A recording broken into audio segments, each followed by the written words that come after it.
অবশ্যই এতগুলো ম্যাচ হলে তো টায়ার্ড হবেই। আর টু বি ভেরি অনেস্ট, এখনও তো হাফ অফ দ্য টুর্নামেন্ট বাকি আছে এখনও, এবং ম্যাক্সিমাম নাম্বার অফ গেম সিলেটে হবে। সো আশা করছি লো স্কোরিং ম্যাচ মনে হচ্ছে।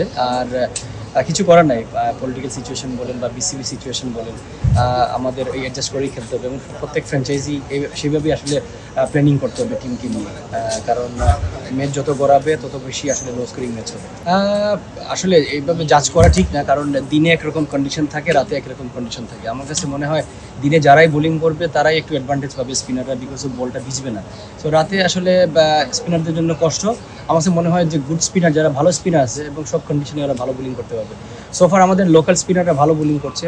আশা করব দিনে যারা বোলিং করবে নেক্সট ফিউ গেমস তারা অনেকটা উইকেট থেকে সহায়তা নিতে পারবে। এই কাছে মনে হয় আশানুরূপ সেরকম হয়নি, কারণ সব ক্রাঞ্চ মুভমেন্টে আসলে আমি চাই আমাদের যারা ওয়ার্ল্ড কাপ খেলবে তারা যাতে ম্যাচটা জিততে পারে। সো এরকম সিচুয়েশন আসবে পুরা বিপিএল জুড়ে। আমি আশা করব যে আমাদের যারা বিপিএল খেলবে, যারা ওয়ার্ল্ড কাপ খেলবে, তারা ম্যাচ জিতাবে এবং তারাই একদম ফ্রন্টে থাকবে। এবং আমি বলবো যে স্পিনার বলেন বা ব্যাটসম্যান বলেন বা ফাস্ট বোলার বলেন, তারা যাতে ম্যাচ জিতাতে পারে, আমি সেটাই চাইবো। কারণ এর থেকে ভালো প্র্যাকটিস আর হতে পারে না বিপিএল এর মঞ্চ ওয়ার্ল্ড কাপের আগে।